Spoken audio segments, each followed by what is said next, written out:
What is up, everybody? My name is Big Cam and welcome back to another Comically Boston Breakdown episode where we are talking about episodes 5 and 6 of Daredevil Born Again that came out last night. Episode 5 was titled With Interest, which is the bank robbery. People are saying it's a filler episode, which it kinda is, but it's also a good one. And the bank robbery that we had seen that was going to happen because we saw little bits and pieces of it in the trailer and, highly anticipated for me. I was waiting for this episode, and it was good and didn't let me down either. Episode 5 was great, titled With Interest. Episode 6 is titled Excessive Force, and that's the episode we get to know a little bit more of what's going on with Muse. But let's jump right on into it, shall we? Coming off of last week's episode, where we find out that Fisk has Adam in a cage, and we don't know what he's really doing down there, but he seems to be having second dinners and putting on some pounds. Who knows? But we also saw Matt and Frank's conversation last week, and we saw Matt training up on the roof, maybe gearing towards getting back into the Daredevil feel of things. And then we also saw that Muse is killing people and draining them of their blood, which is creepy, but also, really making me interested in this villain. What's good with him? I gotta know. But we open this episode with an Irish ditty and a little bit of a jig, and it is St. Paddy's Day here in the MCU, and it just passed for us the other day, so it's very fitting that we are now up to St. Paddy's Day in this season for Daredevil. And we had, I believe it was episode 1 or 2 was New Year's Eve, so that just goes to show that about 3 or so months has passed in these 5-6 episodes. But we open on Matt over at New York Mutual Bank, where he goes to talk to the general manager about him and his firm's money habits, and how his firm does a lot of pro bono stuff to help the little guy, and that they're not making as much money for a company that accrues as much risk as they do. So, that's why he's having money problems and having to go around to these banks. But when he gets to the bank to talk to a Mr. Aldrich, he actually finds the assistant bank manager is Yusuf Khan, Kamala Khan's father. And they talk, and he mentions Kamala Khan, mentions Jersey City, and I really like Kamala. People don't love Miss Marvel, and I don't even really love Miss Marvel the show. But Kamala Manvalani I love, and her family is awesome. One of my favorite parts in the Marvels movie, But, they talk about Jersey City, and he brings up his daughter Kamala is in California with her friends. And it brings up Miss Marvel, the hero of Jersey City, and he's like, Miss Marvel? And he shows him a Funko Pop. He goes, this is her right here. And he's kind of like, he's like, right, you're blind, but it's her. So even though he can't say that his daughter is the Miss Marvel vigilante or whatever hero of Jersey City, he's still very proud of his little girl and carries her custom Funko Pop on his desk, which I found hilarious. But also, what is Kamala doing out in California? Last time we seen her, she was recruiting Kate Bishop, so maybe they're out in California and friends, he said, so maybe he's got Kate Bishop and Cassie Lang. Maybe the three of them are gearing up together for a Young Avengers team. Or maybe they're going to not call it Young Avengers and maybe call it something like Champions. I don't know. Would you be interested in seeing a younger group of people team up and kind of have their own team of Avengers? But inevitably, Yusuf has to deny Matt for his loan, and Matt's like, well, that was the nicest way I was told no all day, so thank you very much. Had a good conversation with Yusuf, and he goes, yeah, I talked to a really nice guy, but it didn't work out. And then as he's on the phone telling Kirsten what happened, he hears screams from the bank, and he, goes back to see if everyone's all right and see if he can protect Yusuf. And guys with Infinity Stone colored masks, red, yellow, green, blue, purple, and they all run in to start robbing the bank. And it's like, oh boy, what's gonna happen? Oh no. But also Matt then comes walking back in like, I'm a blind guy, I don't know what's happening. He's whistling, walking up the stairs, and the guy's like, who the fuck is this? We didn't lock the door. Someone go lock the door, please. What the hell? You can already tell that these criminals they have a plan, but they're not necessarily smartest of guys. But as Matt comes back in, they friggin' hit him with a shotgun, and the guy calls him a solicitor. Oh, look who we got here, we got a solicitor. Smacks him with his gun, he goes, anyone else got any bright things to say, because the guy starts talking and he's like, listen, if you kill anybody here, your assaulted or robbery charge goes to a murder 1 and you get 25 to life, you know, because it starts throwing out his lawyer stuff. He calls him a solicitor. But, you know, these guys start to rob the place and, you know, take the whole place hostage, but cops surround the building, and we see that the detective Angie Kim, who was giving Cherry a hard time in that first episode for retiring, she is the hostage negotiator, and she gets 2 hostages to go free. And one of the robbers tries to send out Matt and one of the women as the 2 freed hostages, but Matt insists that the woman and her new husband go, and he stays. And, you know, it ends up working out. The 2 people get out of there, and Matt stays, and they're all like, dude, you're blind, why didn't you get the fuck out of here? And he's just like, no, I'm alright, I can defend myself.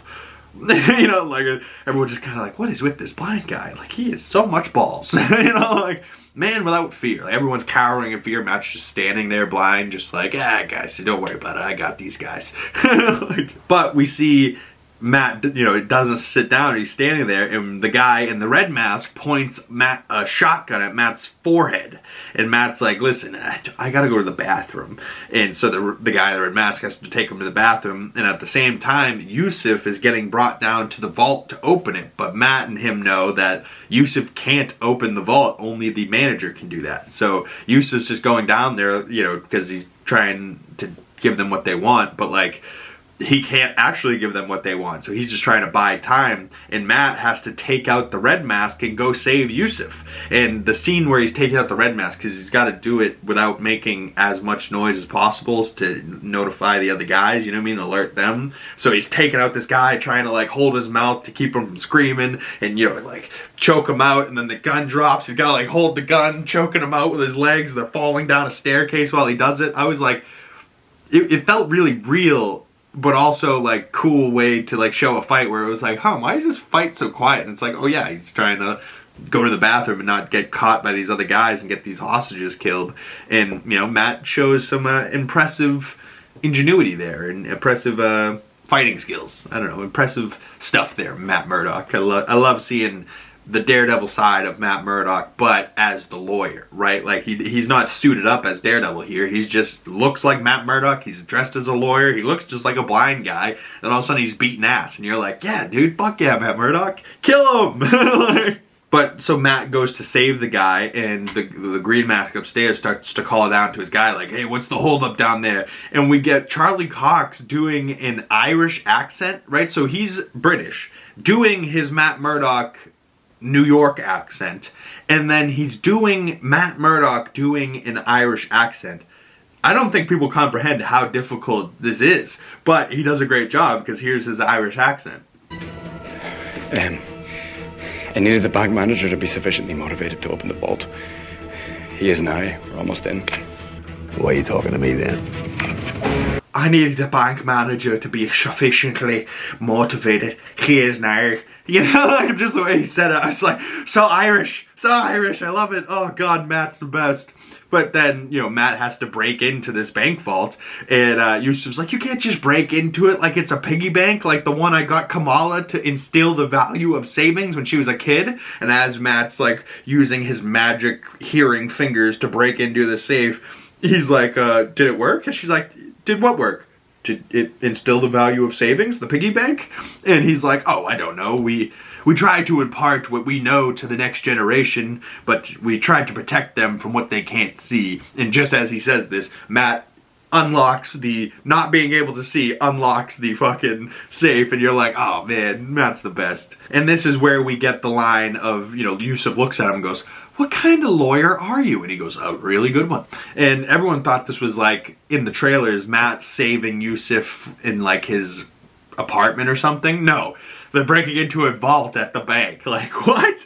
But as they get into the vault, they're like, listen, there's no money in here. There's just security deposit box. Like, what do these guys even want? And Yusuf is like, you need 2 keys to open any of these. You need the bank manager's key and you need your own key. So Matt's like, what's going on? So they find a key on the blue guy, and they have to go around trying to find which, you know, vault goes to the key that the guy had.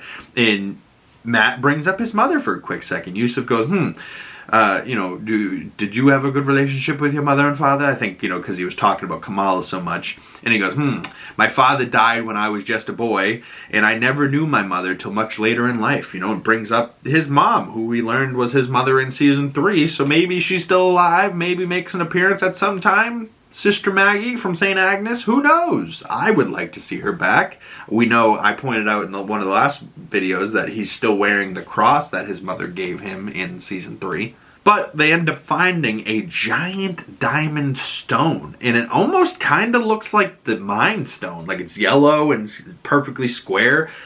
Is this some type of Mind Stone? I mean, I'm pretty sure those stones got atomized, so this just maybe is a giant yellow, orange, diamond-ish thing.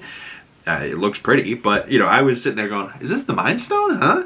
But Matt and Yusuf go back upstairs, and Matt's holding the stone like, this is what you want, right? And he's like, how the fuck did you get that? And he's like, that doesn't matter.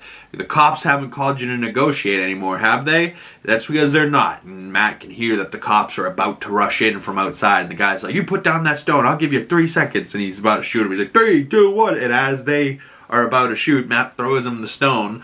And the cops rush in, and they smoke out the place. And all the hostages start screaming. And in the chaos, the Green Mask, the guy that was like the leader of the group, walks out the front door dressed as a cop, right? So he gets his outfit off, and now he's dressed as a cop. The place is surrounded by cops, so now he can easily just walk out. So whoever's plan this was had a thorough plan. And he does mention at one point like that they're working for a boss, and that the boss's name is Luca. And at first I was like, oh, is that Fisk's right-hand man? But no, that's Buck and Daniel. Luca is the head of the tracksuit mafia that owes the 1.8 in restitution. So maybe he was trying to steal this diamond to get the money for the restitution so that, they didn't necessarily have to pay it back out of their own money. They could steal something and pay it back with that. I don't know. But also this maybe feels like maybe Luca isn't the real boss. But because the guy's walking out in the cop outfit, and we see him hand the diamond to a woman that was one of the hostages in the bank, and then walks out, and Matt chases the guy down, puts on the red mask from the guy that he beat up, and chases him down, hunts him down, slams the guy's face in a bottle, jumps, breaks the guy's leg, and then the sequence ends with Matt stomping his face, which is like us as the camera, and it goes to black. So the guy's knocked unconscious, broken leg. And Matt is like really itching to do some damage here, and he's still in his like suit, and he's beating him up with like his walking stick. Oh man, just casual Matt Murdock beating the hell out of people. I really love to see it. But we also learn that the lady that the Green Mask gave the diamond to, she opens it up, and it's actually just one of the candies from Yusuf's desk. And then we go and cut back to the end of this episode where Matt goes back to see if Yusuf is okay and check on him. And Yusuf goes, I apologize about not being able to fulfill your loan, but maybe we can work on this and see if we can figure out some other way to make this more profitable for the bank and for your business. And Matt's like, that sounds great. And he invites him over to dinner with his family in Jersey City and to meet Kamala. And I'm like, oh wait, is this season going to end with Yusuf, Kamala, and Matt Murdock having dinner in Jersey? Like, that kind of sounds fun. And we see Matt goes to reach for one of the candies and tries it and goes, pretty good, and he leaves. And as he's leaving, we see that Matt actually put the diamond in Yusuf's candy bowl, and it's on his desk, and Yusuf holds the diamond like, Matt, oh, what? He got it back, or like, he saved it. The bank didn't get actually robbed. And Yusuf doesn't have to be at fault for the bank robbery and losing a stone. So, stone safe, bank safe, hostages safe, and bad guys, broken leg and caught. But was Luca the actual mastermind behind that robbery? I'm thinking this was Vanessa's plan the whole time. Just like the restitution was Vanessa's plan, just like this could be Vanessa's plan. Maybe it was Vanessa's plan all along that Foggy is dead, and she had him killed and actually put into like some type of witness protection. And it could be like inspired by the comics where we get Vanessa was the actual person that did this the whole time, and Matt doesn't know he's dead and he's actually not dead, and Vanessa's the mastermind and behind the whole thing. And I think she really does miss being the Queen Pin, and we don't really see what she's up to during the day when Fisk is off being a mayor, and she doesn't want to be a mayor. So I think Vanessa's the Queen Pin mastermind behind everything that's going on, really, you know? But this leads us into episode 6, and this is the Muse episode, and it's titled Excessive Force. But we open this episode on a BB report of people in the city, and one of them's talking about and showing us a video of swordsmen going around with like a sword, you know, beating up bad guys and vigilantes and protecting the city. And they're like, hey, we don't know who you are, but you're swords, that's kind of cool, man, like, yeah. And we see a little bit more of Swordsman later, but if you guys don't remember, Swordsman was Jack Duquesne from Hawkeye. So just awesome that Hawkeye, you know, connected to Wilson Fisk, and now Hawkeye's connecting to Daredevil Born Again. Wonderful. Love to see little connections like that. Connection from Hawkeye to episode 6, and then the connection from episode 5 to Kamala Khan and Miss Marvel. That is the type of stuff that makes this universe, makes this show feel so much worth it. Because now these other things that I've seen feel more worth it because they're in this show. You know what I mean? Like, I'm sure there's people that haven't seen Miss Marvel or the Marvels that are like, who's Yusuf? And they don't even understand. Where when I saw him, I was like, oh, my boy, he's back. Like, and same with Jack Duquesne. I was like, Swordsman, what's good, my boy? I love to see him. But we then cut to a shot of some guys trying to wash off a mural on the side of a building, and it doesn't seem like it's coming off. And it's a giant Kingpin art that says, kiss ass. And it's got like a pig, and it's like made out of money, and then it's like got like a Wilson Fisk, and it's kiss ass, you know, and just showing that Fisk is kissing people's ass to get them to do what he wants, when really he's a bad villain underneath all that shit. But we cut over to Matt giving a prayer and remembering Foggy and holding his eulogy card. And we also then see, like, you know, what he's thinking about while he's saying this prayer and what images are flashing into his head. And he remembers saving the hostages at the bank last episode. He remembers talking to Hector in prison and him saying, there's something going on in these streets and nobody seems to care. We see him talking to Fisk at the diner in one of the opening episodes.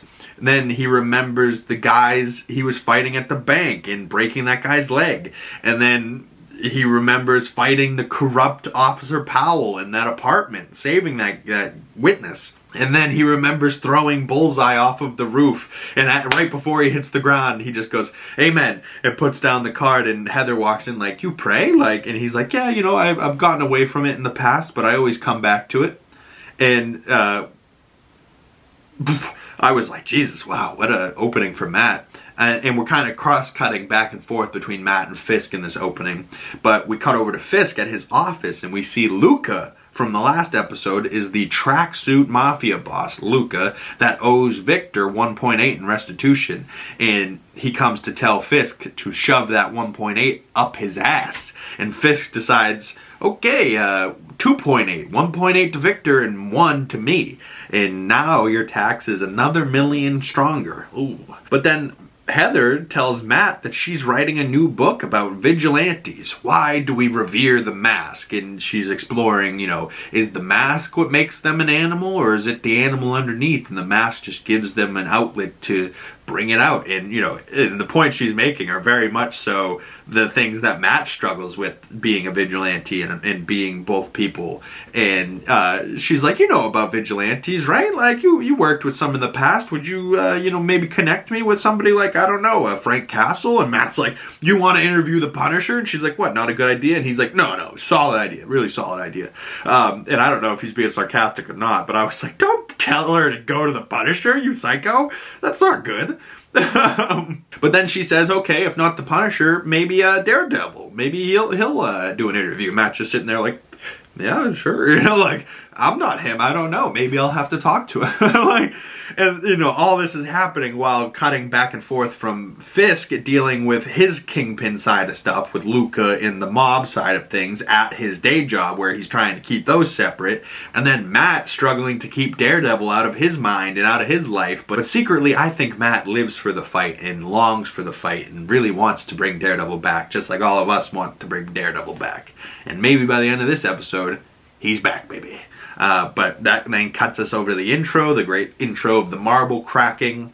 But then we cut over to Fisk meeting a Johnny from Sanitation. And I believe it's the same guy that was in the bank last episode. But Johnny from Sanitation tells him that the murals are made out of human blood and that they're not able to wash it off. And we're like, whoa, so that all the art that we've been seeing all these episodes, any bit of red, that was Muse making that out of human blood, which is from the comics, but also I love that they're not shying away from doing that comics, and Muse is a bad man painting with blood. Like, what a creepy serial killer. Like, great villain and great, like, idea, but man, is it creepy. We then go over to Matt's office and he's talking to Kirsten Duffy, and Angela, Hector Ayala's niece, comes over and starts talking to Matt about Hector, and she thinks Hector was onto something and looking into these people that have gone missing and been disappearing.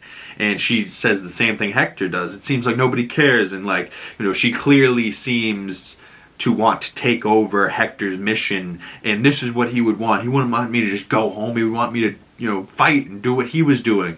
And so very clearly setting up that Angela is most likely going to become the next White Tiger. And she asks for Matt's help, but he's like, what can I do? I'm a lawyer. And she says, I don't know, anything? Can you do anything? And then she says, 2 days before Hector was killed, he said to her, don't trust anyone to do something you can do yourself. And fair advice there.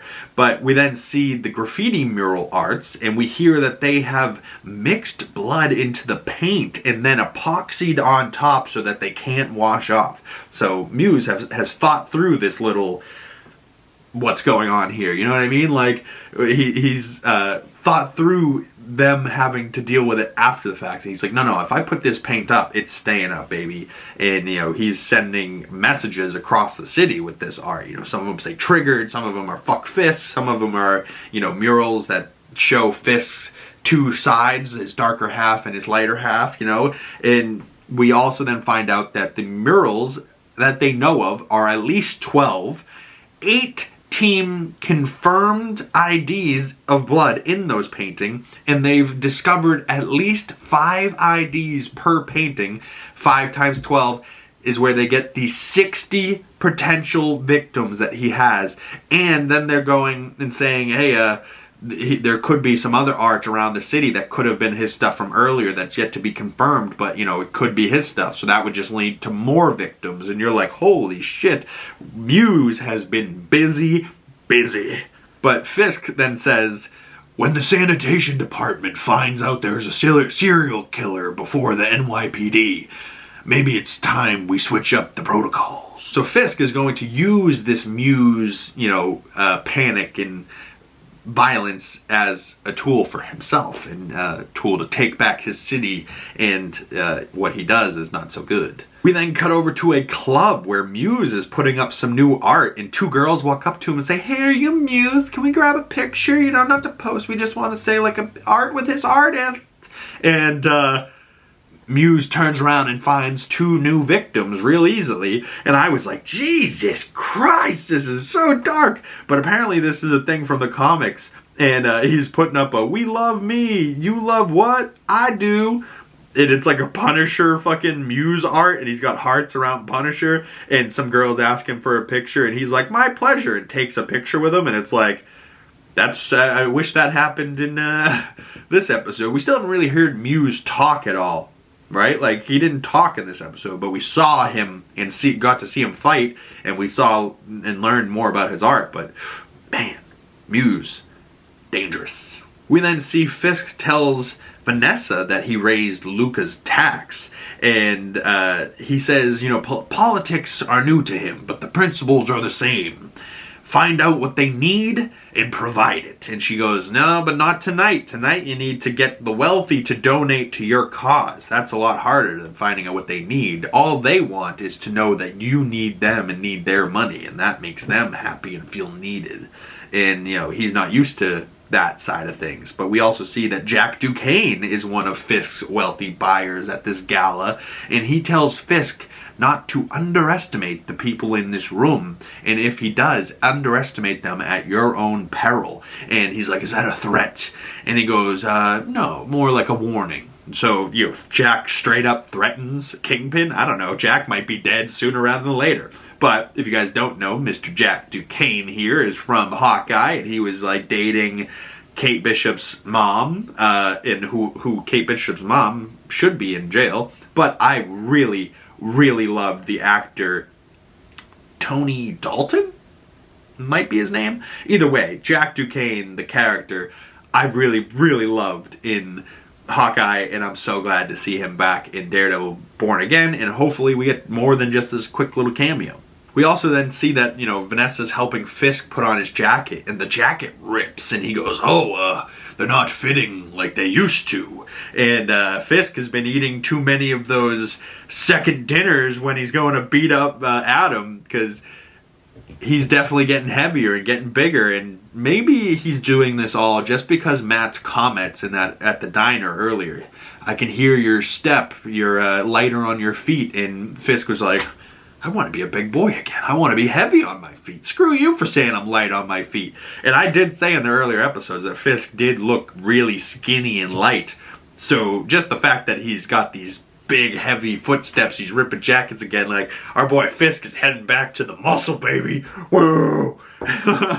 We then see former Officer Cherry, Matt's investigator, goes to see Matt at his office and brings him a drink, and Matt goes, oh no, what's this? And Cherry sits down and has to tell Matt about the serial killer on the loose, and that is doing graffiti with human blood, and that his name is Muse, and that he has 60 victims, all the stuff that we learned this episode about Muse. And Cherry asks Matt, you know, let this one go, let the police do their jobs. Matt's finally got a good enough reason to get back in the suit, and he's sitting there for a second like, yeah, I will. But you could just see so pissed, and hearing that, like, there's a serial killer killing people in his city and he didn't even know about it. Like, this brings Matt to get back into the suit, you know what I'm saying?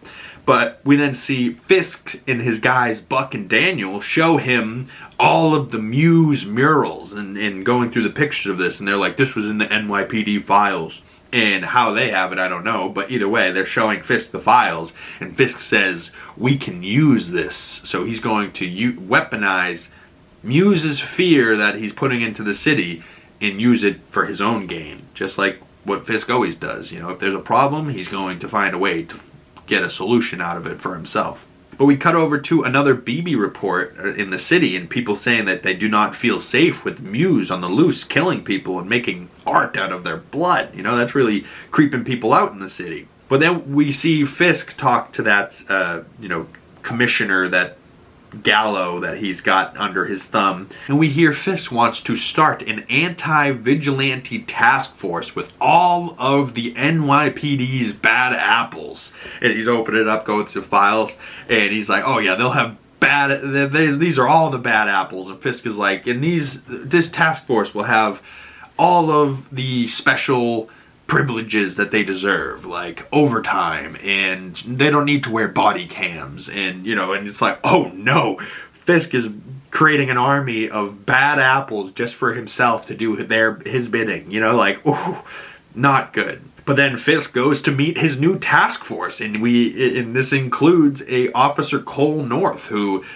is a little flexible with trying to find information and interrogate people, you know. It kind of uses a little bit too much force at times. And all these cops were cops that were either suspended for something or got in trouble for something, and Fisk is like, good, these are the type of officers I need. We also see that Officer Powell, the corrupt cop that we had seen in the previous episodes, is also a part of this group, and Fisk hypes them up and gets them all like, hoorah, hoorah, and it says that they need to use creative thinking if they have to get what they, you know, information they need. So Fisk is sending this task force after vigilantes, maybe Punisher, maybe Daredevil, maybe Muse, maybe all of them. But I have a feeling next week's episode is going to bring Frank Castle back, and Daredevil and him are going to be fighting this task force, is what my guesses are. But next week's going to be nuts. We then see that Angela, the little girl that's going to be the new White Tiger, stumbles upon Muse's hideout down in the subway, and she's walking along, and she gets taken by Muse. And Angela's mom calls Matt and says, she hasn't come home. This isn't like her. Have you heard from her? She said she was coming to see you. And Matt's like, don't worry. I'll handle this. And he calls the cops at first, and hears the cops, on the other line, and they're like, hello, hello. And he's just like, fuck it. Hangs on the phone. I was like, oh my God, they let Matt say fuck it? I love it. And he says fuck it, and he tosses the red horn. So he had the little red horn in his hand. He tosses the red horn on Foggy's in loving memory card. So he's got his last thing from Karen, his memory of Foggy, both things that he said he wouldn't go back to doing Daredevil shit, and now he's getting back in the Daredevil costume. And it's great. We see him suit back up, and Daredevil starts, swinging through the city, and it's the great shot of him leaping off the side of the building and then throwing the friggin' grappling hook thing as he goes off camera. And I just want to know if that was Matt himself or the stunt double, and how that looked. If that was they had him on wires and he just kind of stopped getting hung by wires, or did he and then crash into a landing pad after that shot. Either way, it looked really good. So Daredevil is back, swinging through the city, but Angela has been taken by Muse, and she sees hanging bodies from the ceiling, and he injects Angela with something, like some type of drug, knockout drug or something, and then starts to drain her blood, and he does it through the femur or something. I was like, what? He gets an artery in the leg and just starts draining blood and for his art? Oof. Terrible. But as Muse is doing this to Angela, we cut to Fisk with an axe walking down to his lair where Adam is. And, if Daredevil's back, Kingpin must also be back, right? And we hear his big, heavy footsteps, and this, Adam's scared because you can just hear boom, boom, boom, boom, as Fisk walks down these metal steps to him and then walks up, and you're just like, holy shit, this is not good for Adam. But the axe that I thought for sure Fisk was just gonna, just kill him.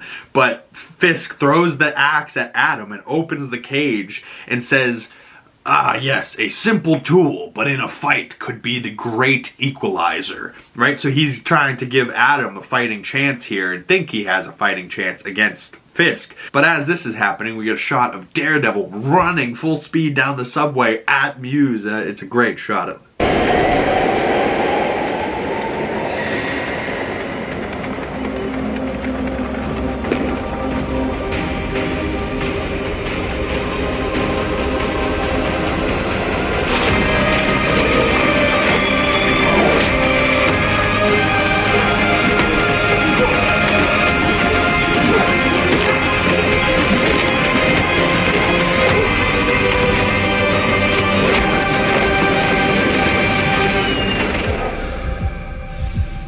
Wow. So just a great shot there of Daredevil running in and punching Muse in the face and starting to beat him up.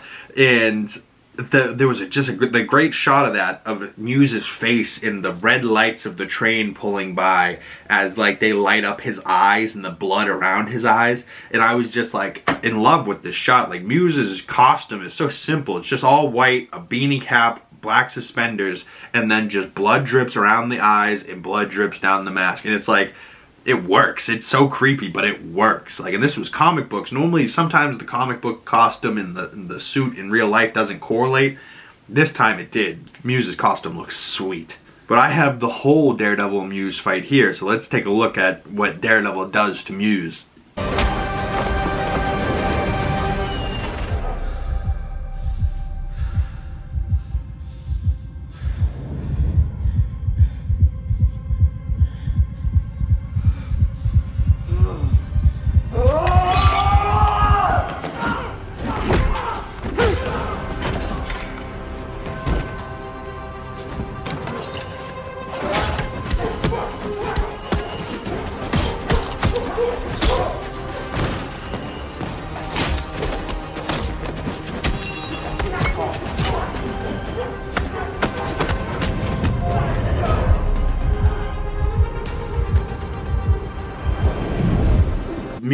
some weapons, and Matt can hear Angela's heartbeat. So just like the episode 1 fight with Bullseye, the same way Matt could hear Foggy's heartbeat in that fight, he can hear Angela's heartbeat as he's fighting Muse, and he's got that in mind. So he's like, okay, I gotta get to her and protect her, and so he's trying to prioritize her in this fight. But at the same time as Matt and Muse are fighting, Fisk and Adam are fighting, and Adam goes at Fisk with that axe.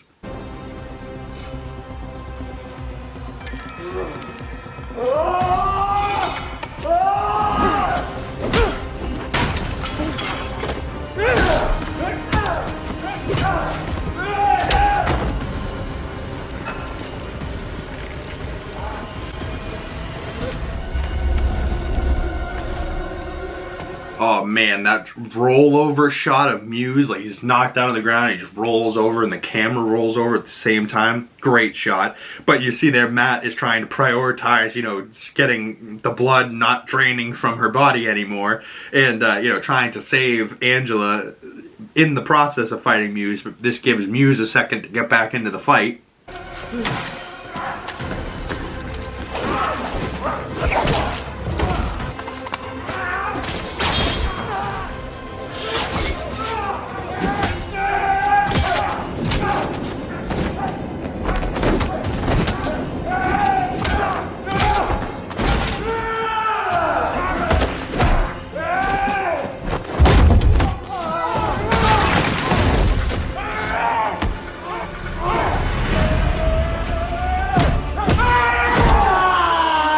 Damn, I didn't realize that. Wow, watching this is so crazy now, because I didn't realize watching it last night that they're absolute parallels. Like, Matt picks up and body slams Muse on the table, and then Fisk throws Adam into a ceiling and then slams him down on the table, and then drags him across the table and then slams him. And Matt does the same thing. It's like, oh my god, the parallels between these dudes, like, they're really the same person. Like, Kingpin and Daredevil are the same person. Crazy.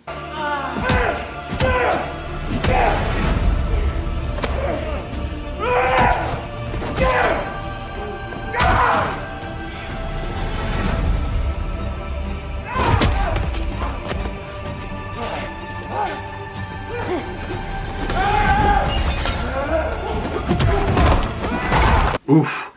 So yeah, Fisk and Matt just really beating up these guys, downed guys, just really letting them have it and just beating them senseless, like, oof. And Matt lets out that scream, and as he lets out the scream, Fisk lets out the scream, and you're like, oh my god, these two are the same people, they really are. But we hear Matt, like, in Angela's heartbeat, like, tick out.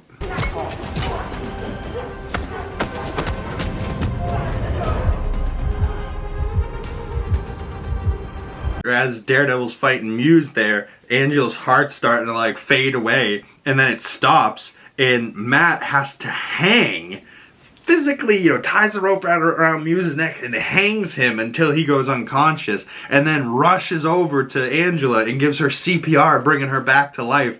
And Angela wakes back up, and she's like, oh my god, what happened? And then all this, right, and we see Fisk is beating up Adam, and he throws Adam back into his cell, and then the episode ends on Fisk bathed in light as Matt's in the darkness of the dungeon of Muse's lair, and it's like, oh my god, how perfect an ending could this possibly be? Fisk bathed in light even though he's the dark figure, and the light figure's bathed in darkness even though he's the light figure. Like, oh my god. The storytelling here is magnificent. And just once again, like, Muse looks so good. That rolling over shot was so good. And then, like, he's just like the over the shoulder looking at the eyes, and like, I really got to know what this guy looks like with the mask off, or what his voice sounds like, you know what I mean? But then, like, just the shot of him at the end is he's like out cold on the ground as the blood drip down to his chest. Blood drip. What is that chest logo supposed to be? Is that just like a heart that exploded? I don't know. But either way, this episode ends on Angela like waking up from being dead for a second, and Matt gave her CPR, and she wakes up and goes, Daredevil? And he goes, yeah, I'm here. And the credits roll on episode 6. And I'm like, yeah, I'm thinking he's back. Just like frickin' John Wick. My boy is back. Daredevil's back. Now we just need to see him wear some of those other suits, right? Like, that would be cool. But a great double episode. I'm sorry if this video is slightly longer than normal, but a wonderful, wonderful double episode. Episode 5 and 6. I'm glad they didn't just give us 5, because if they did, I would have been happy, but maybe some people wouldn't have. They would have just been like, oh, what the filler episode? But I do feel like episode 5 leading into episode 6 and having that Matt is really urging and feeling that Daredevil inside of him that he can't even help but beat up people when he's dressed as Matt Murdock, right? So by the end of episode 6, now finding the reason that Daredevil has to be born again.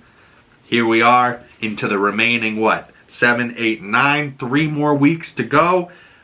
I'm excited. Thank you guys so much for coming on by and watching. If you want to talk more Daredevil with me on my other social medias, links down in the description below.